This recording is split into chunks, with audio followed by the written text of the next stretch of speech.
ये कहता ये मेरा। भिखारी के पास कुछ नहीं, पर फिर भी जिस बिजली के खंभे के नीचे खड़ा होकर वो भीख मांगता हो, वो कहीं ना कहीं उस बिजली के खंभे को अपना कहने लग जाता, ये मेरा। कोई और भिखारी आए वहां, वो कहते चल भाग, ये मेरा है।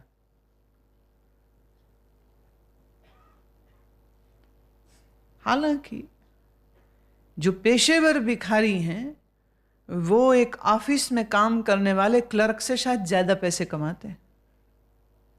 पिछले दिनों समाचार पत्रों में था कि औसतन दिल्ली में एक भिखारी अकॉर्डिंग टू एरिया, जैसे तुम्हारे रिहायशी इलाके होते हैं ना कि ये लोअर पुअर लोकेलिटी, ये मिडिल क्लास की, ये पॉश इलाका, ऐसे भिखारियों के इलाके, अमीर इलाके में जो भीख मांगते हैं उनकी आमदनी 20 से 25 हजार रुपये महीने की। आप सोचिए, मारुति कार है, दूसरी कार है, कोई मतलब एक कार भी रखी है, उसको वो पार्किंग एरिया में लगाता है। ये पूरी एक स्टोरी आई थी, इन्वेस्टिगेटिव एक जर्नलिस्ट ने दी थी। वो कार पार्क करता है, उसकी टिकट लेता है, झोला निकालेगा, वो भिखारी की ड्रेस पहनेगा, मुंह काला पीला, बाल बिखेरेगा, हाथ पे पट्टियां लाल रंग लगाएगा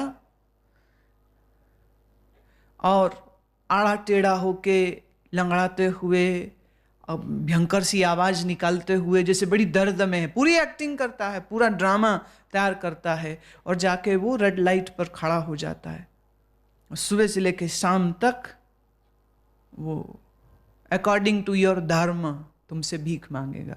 सरदार जी देखेगा तो वाहिगुरु भला करे, हिंदू देखेगा तो राम भला करे, किसी लड़की को देखे तो कहेगा तेरे को अच्छा पति मिले, वो खुश हो जाती। और थोड़ी सी कोई विवाहित या बड़ी उम्र की दिखे, तेरे को लड़का मिले, लड़की तो कोई नहीं बोलता, तेरे को लड़का मिले। और नहीं तो उनके पास ऐसे ऐसे अचूक, एक बंदा कहता है तेरी जोड़ी बनी रहे। अब उसको पता है घर से लड़ाई करके निकले दोनों जने। और वो भिखारियों की देखो साइकोलॉजी क्या बढ़िया है, क्या अक्ल होती उनकी, क्या वो एनालिसिस कर लेते हैं। जो अंदर बंदे बैठे हैं मियाँ बीवी, ये झगड़ के आए लगते, तेरी जोड़ी बनी रहे। एक अकेली महिला ड्राइव कर रही थी कार, रेड लाइट पे खड़ी हुई भिखारी आके कहता है कितनी सुंदर है, 1 रुपया दे दे। अब ये कोई बात हुई? भीख मांगने के टशन तरीके ढंग उनको आते हैं। जिसके पास कुछ नहीं वह भी ममता करना चाहे तो कर सकता है, किसी से भी कर सकता है। एक छोटी सी सूफी कथा कहती हूं, फिर अगले श्लोक में चलते हैं। फरीदुद्दीन अत्तार बहुत धनी व्यक्ति थे। परफ्यूम, अत्र माने परफ्यूम, इत्र जिसे हम हिंदी में बोलते हैं। अत्तार नाम वहीं से आया था उनका, जो पेशा था उनका। बहुत बड़ी दुकान थी उनकी, बड़ी खूबसूरत दुकान, बेशकीमती इत्र वो बेचते थे, परफ्यूम्स बेचते थे। एक दिन एक मलंग सा फकीर आया, फटे कपड़े, उसके हाथ में काशकुल, भीख मांगने वाले को बर्तन को काशकुल कहते, काशकुल हाथ में, फटे कपड़े, उलझे बाल, पर आंखों में अजीब सी चमक। दुकान में आ गया और दुकान की एक एक चीज को बड़े ध्यान से देखता है। फिर फरीदुद्दीन के सामने खड़ा हो गया और गौर से फरीदुद्दीन को देखे जा रहा। फरीदुद्दीन ने कहा अरे क्या देखता है, क्या देखता है तू?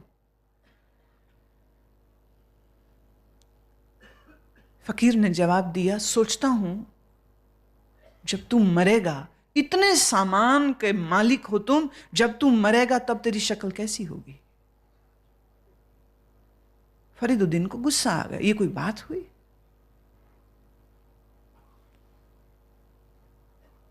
उसने कहा तू क्या जानता है, तू बाहर निकल, तू अपनी फिक्र कर, जब तू मरेगा तो तू अपने सामान के बगैर कैसी शक्ल वाला होगा।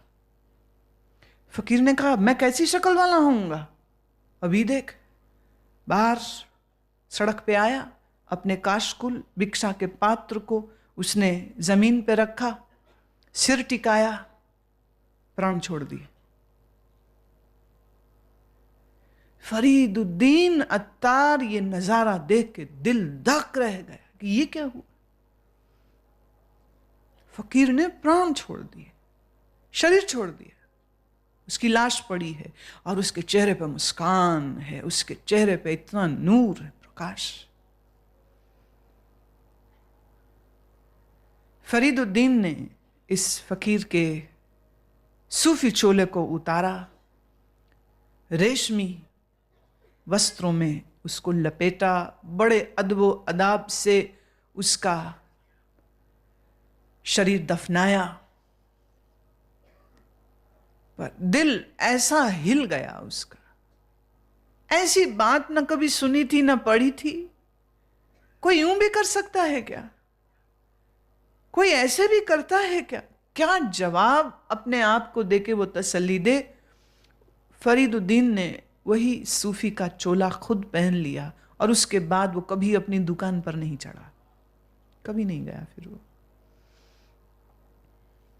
क्या थी दौलत इस फकीर के पास? वो सोच रहा था कोई ऐसे ही भीख मंगा होगा, ऐसे ही कोई जो मेरे से बदतमीजी कर रहा है। पर यह नहीं जानता था कि वो जिससे बात कर रहा है उसका अपने शरीर पर इतना कंट्रोल है कि बात अगर वो मौत की कर रहा है तो सिर्फ उसी को नहीं कर रहा, उसने करके दिखा दी कि मैं मरूंगा तो यूं मरूंगा। इतना सामान जोड़ रखा है तूने। फरीदुद्दीन अत्तार इस घटना के बाद से खुद ही दीवाने हो गए। कहते हैं लोगों ने फिर कहा कि शायद उस फकीर की रूह फरीदुद्दीन अत्तार में चली गई, क्योंकि उस दिन के बाद फिर कभी भी वो होश में न दिखा। वो हमेशा किसी सोच में डूबा हुआ और अल्लाह के जिक्र में, सूफियों के महखानों में, सूफियों की दरगाहों में। फिर फरीदुद्दीन वहीं मिला और फरीदुद्दीन अत्तार ने फिर इतनी खूबसूरत शायरी की। हजरत जलालुद्दीन रूमी से बहुत पहले हुए हैं फरीदुद्दीन अत्तार, और खुद रूमी इनके बारे में कहते थे कि फरीदुद्दीन अत्तार जिस जगह पर था उस जगह की ऊंचाई इतनी कि मैं रूमी सोच के भी उस ऊंचाई के पर्वत पर क्या उस गली के कोने तक न जा सकूंगा जितनी ऊंचाई में फरीदुद्दीन अत्तार थे। फरीदुद्दीन अत्तार, सनाई, ये ऐसे अजब सूफी फकीर हुए जिन्होंने यह बात अपने जीवन से स्पष्ट करी कि उनके शरीर पर उनका नियंत्रण, उनके मन पर उनका नियंत्रण, और वह जितेंद्रिय थे। सोना मिट्टी कोई फर्क नहीं, शत्रु मित्र कोई फर्क नहीं। ऐसा ज्ञानी अकेला ही एकांत स्थान में, एकाकी रहसी स्थिता, एकांत स्थान में मस्त रहता है। क्यों मस्त रहता है? क्योंकि उसका ध्यान आत्मानुम युंजीत, आत्मा में ही जिसका ध्यान लग चुका है। और वो अकेले में, अंतर भी एकांत, बाहर भी एकांत, अंदर भी विचार शून्य, बाहर भी भीड़ लोगों से परे। अच्छा, अब बात आती है बाहर का एकांत कि अंदर का एकांत। अगर मैं श्लोक को देखूं तो उसमें लिखा एकाकी यत चित्तात्मा। अर्थ करने वालों ने अर्थ कर दिए है एकांत स्थान में रहते हुए। मेरी दृष्टि से यह अर्थ सही नहीं। कोई भी स्थान एकांत नहीं हो सकता है। आदमी ना होगा, औरत ना होंगी, बच्चे ना होंगे, कीट होंगे, पतंगे होंगे, चिड़ियां होंगी, पंछी होंगे। गंगा किनारे बैठ जाओ तो गंगा में भी मछलियां हैं, कहीं कहीं क्रोकोडाइल्स भी हैं, सांप हैं गंगा में। अकेले हो सकते हो तुम? एकांत स्थान दुनिया में बताओ कौन सा है? एक ही हो सकता है, वो है गुफा। जमीन में गुफा गड्ढा बनाओ और अंदर बंद कर लो, तो भाई मर ही जाओगे फिर तो। एकांत क्या भोगोगे? एकांत का बाहर से कुछ लेन देन नहीं है। मेरी दृष्टि में एकाकी यतचित्तात्मा का अर्थ अपने भीतर अकेला है, और जो अपने अंदर अकेला हो चुका है वो दुनिया के भरे मेले में रह के भी मस्त है, एकाकी है, अकेला है।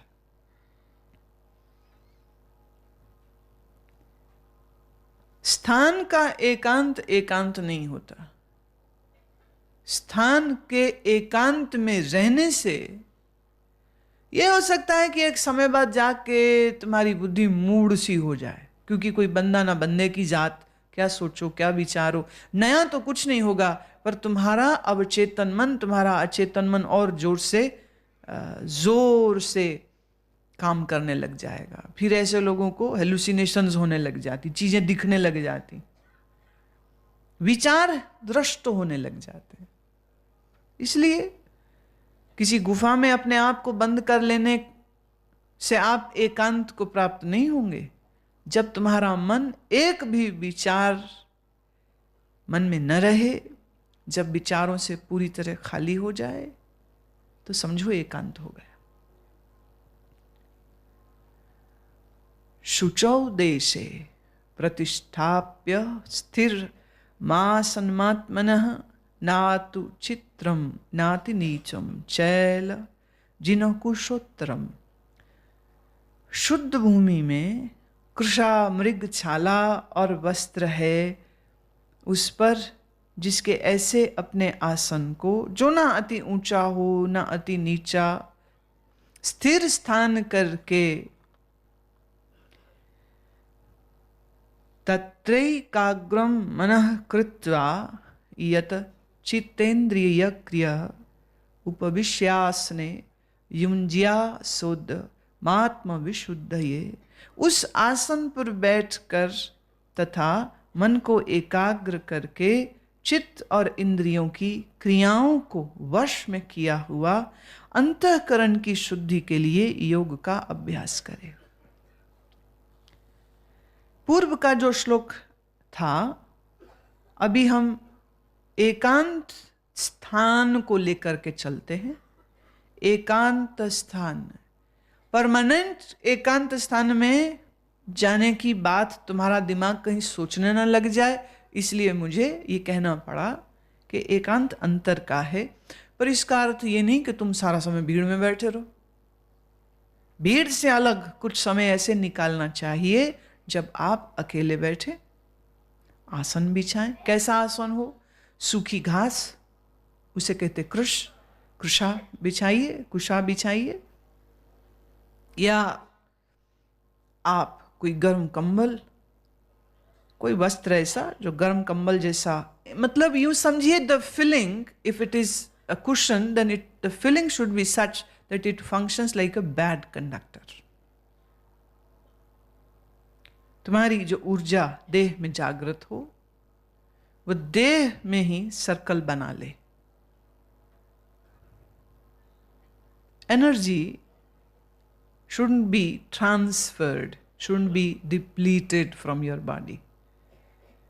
तो आसन पर बैठे, आसन न बहुत ऊंचा हो न बहुत नीचे हो। देखिए अब इसमें भी बड़ी एक गहरी बात है। आप सीधे जमीन पर आसन बिछा लो, चींटियां हैं, कॉकरोच हैं, बहुत सारे प्राणी हैं जो जिनके लिए वो सैरगाह होती है जमीन, भाई उन्होंने भी तो रहना ना यहीं पे। इसलिए जब आप ध्यान के लिए बैठने लगो तो ये देखना चाहिए कि जगह साफ हो, बहुत ऊंची ना हो, बहुत नीची ना हो, और फिर ऐसी जगह में जब बैठ जाए तो मन को एकाग्र करे, फिर चित्त और इंद्रिय की क्रियाओं को वश में करे। चित्त यहां आके पकड़े जाते हो तुम। आंख बंद करना आसान, कान बंद करना आसान, मुंह बंद करना आसान, चित्त को बंद कैसे करोगे? चित्त में तो विचार, संस्कार, इच्छा, वासना के बुलबुले उठते ही रहते हैं, वो तो शांत नहीं होते। पर चित्त को शांत करे आत्मविशुद्ध ये अंतःकरण की शुद्धि के लिए योग का अभ्यास करे, योग का अभ्यास करे। योग किसको कहते हैं? अब बड़ी अजीब बात है, आसन लग गया है, इंद्रिय संयमित हैं और चित्त को शांत कर लिया है, कहते जब ये हो जाए तो योग शुरू करें। इसका अर्थ यह हुआ सिर्फ आसन लगाना योग नहीं है, सिर्फ आंख बंद करना योग नहीं है, सिर्फ प्राणापान को सम करना योग नहीं है, सिर्फ मन को विचार शून्य करना योग नहीं है। ये सब हो जाने के बाद योग प्रारंभ होगा।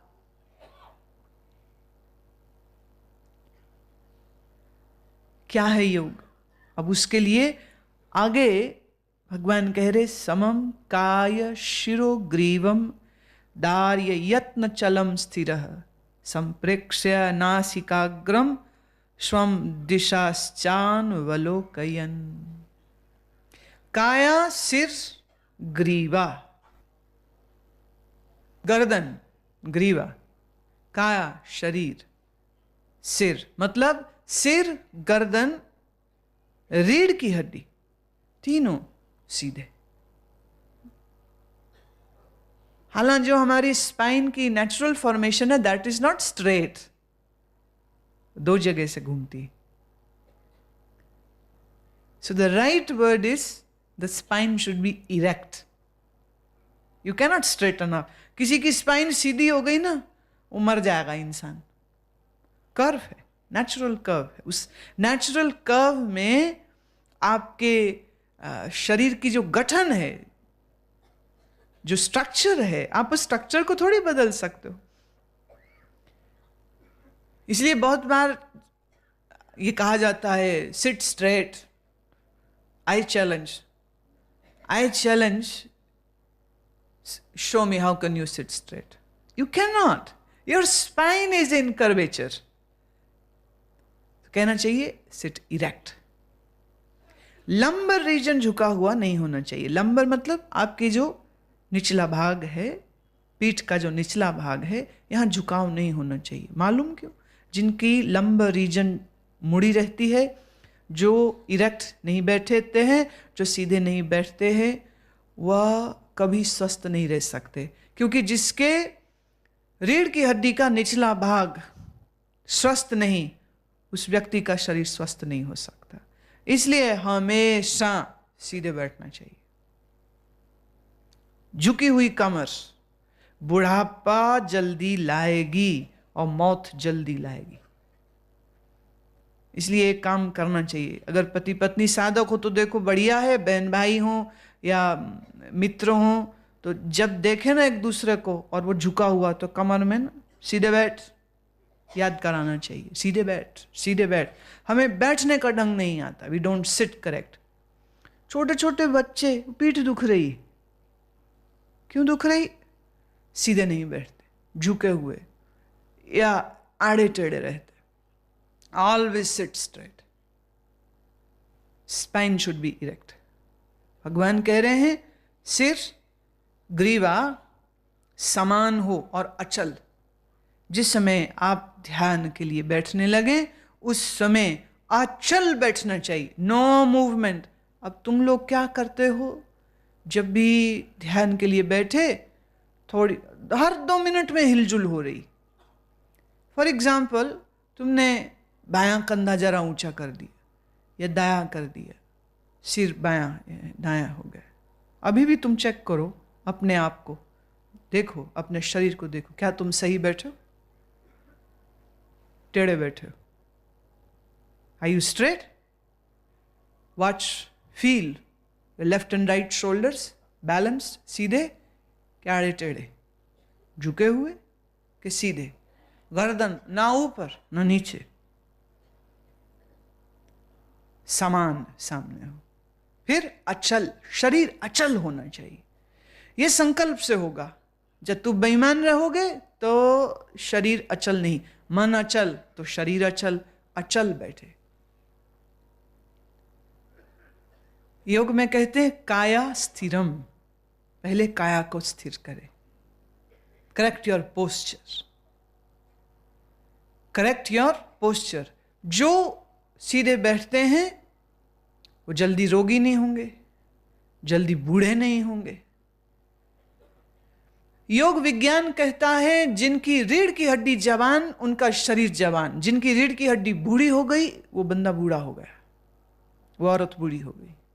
हमारी स्पाइनल कॉलम, जो आपका स्पाइनल कॉलम है, सारी महत्वपूर्ण सूचनाएं इसी स्पाइनल कॉलम के द्वारा मस्तिष्क तक, ब्रेन तक जाती हैं, और ब्रेन से मैसेजेस जो हैं वो इसी स्पाइनल कॉलम के द्वारा, इसी स्पाइन के द्वारा पूरे शरीर में जाता है। माने संवेदनाएं आती हैं और संवेदनाओं को पहुंचाता स्पाइनल कॉलम के द्वारा। ब्रेन स्टेम, मस्तिष्क और स्पाइन ऐसे जुड़े हैं।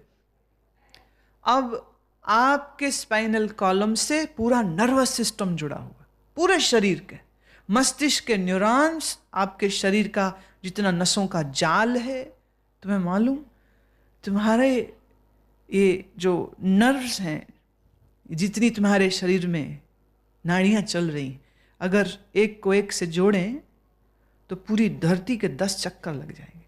इतनी नसें, इतनी बारीक, कोई बारीक कोई मोटी, veins and arteries if you connected together, huge.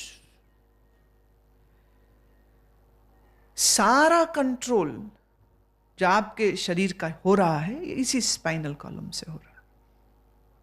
इसलिए योग ने इस बात पे बहुत जोर दिया, स्पाइन को कीप इट वेरी हेल्दी।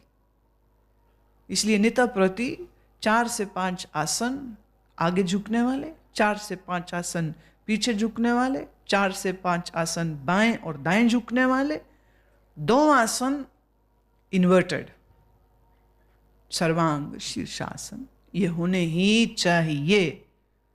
तुम लोगों का जोर बादाम गिरी खा लो, दूध पी लो, इसके ऊपर लगा रहता है। तुम ये नहीं जानते हो कि शरीर को स्वस्थ रखा जा सकता है कैसे? आसनों के द्वारा। फिर घोड़ा, भैंस देखिए खाली हाथ घास खाते हैं और कितने ताकतवर। क्यों? उनका शरीर प्रकृति के द्वारा अच्छी प्रकार से संचालित है। वो अपने शरीर को बिगाड़ते नहीं, उनके पोस्चर कभी गलत नहीं होते, कभी गलत नहीं होते। सच तो यह है कि योग के 84,000 आसन इन्हीं पशुओं को देख देख कर ऋषियों ने बनाए थे। हर आसन किसी पशु से प्रेरित है, इंस्पायर्ड है। मंडूकासन, अश्व संचालन, कूर्म आसन, सब पशुओं के नाम। मकरासन, बंदर से प्रेरित होकर आसनों को। लेकिन सब आसनों का डायरेक्टली या इनडायरेक्टली प्रभाव आपके स्पाइन पर, रीढ़ की हड्डी पर होता है। भगवान कहते हैं अचल बैठे, दृढ़ होकर अपने नासिका के अग्रभाग को देखे, अन्य दिशाओं को न देखे। Watching the tip of the nose, नाक के अग्रभाग को देखे।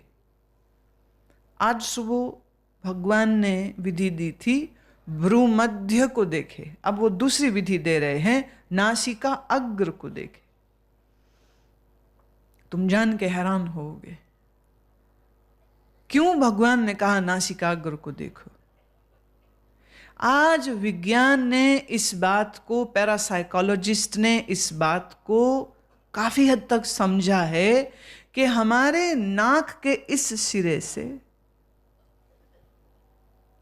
जब आप अपनी दृष्टि को नाक के सिरे पर लाते हो, 2 काम होते हैं। एक, नाक से कुछ एक ऐसी नसें ऑल्फैक्टरी रीजन से मस्तिष्क को जा रही। जब आप दृष्टि को, रेटिना को नाक के सिरे पर टिप पे लाते हो तो रेटिना की इस बदले हुए एंगल की वजह से आंखों पर तनाव आता है। ये जो तनाव है ये सीधे प्रभाव देगा आपके पीनियल ग्लैंड को, जिसे हिंदी में पीयूष ग्रंथि कहते हैं। पीनियल ग्लैंड को ये असर देगा। हमारी ये जो रेटिना है, आंख का ये जो रेटिना है, ये मस्तिष्क का एक्सटेंशन है। मस्तिष्क ऐसे खोपड़ी के अंदर है, तुम देख नहीं सकते हो, लेकिन तुम आंख देख सकते हो। और इन आंखों को जब आपने नाक के अग्रभाग पर टिकाया, via olfactory region, vibrations, the strain will reach all the way to pituitary and pineal gland. pineal की जगह नाक के ठीक पीछे मस्तिष्क में, ये जो आपकी नोज यहां से यहां ठीक पीछे, यूं समझे कि अगर ये आपके भ्रू मध्य सेंटर से दोनों भवों के बीच में अगर एक सिलाई यूं डाली जाए सीधे आर पार, तो ये पीनियल को छूते हुए बाहर निकलेगी, एकदम स्ट्रेट। नासिकाग्र पर श्री कृष्ण कहते दृष्टि टिकाओ।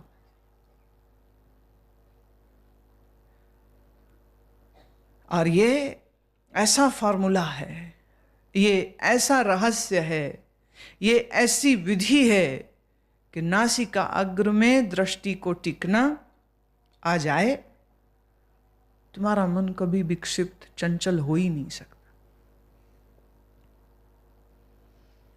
प्राणापान समोकृत्वा, भगवान ने पहले कहा था नासिका अग्र पे या भ्रू मध्य में जब आप दृष्टि को टिकाएं और प्राण अपान को सम कर लो, that is enough, the end. तुम्हारे अशांत मन का उपचार, इलाज हो गया।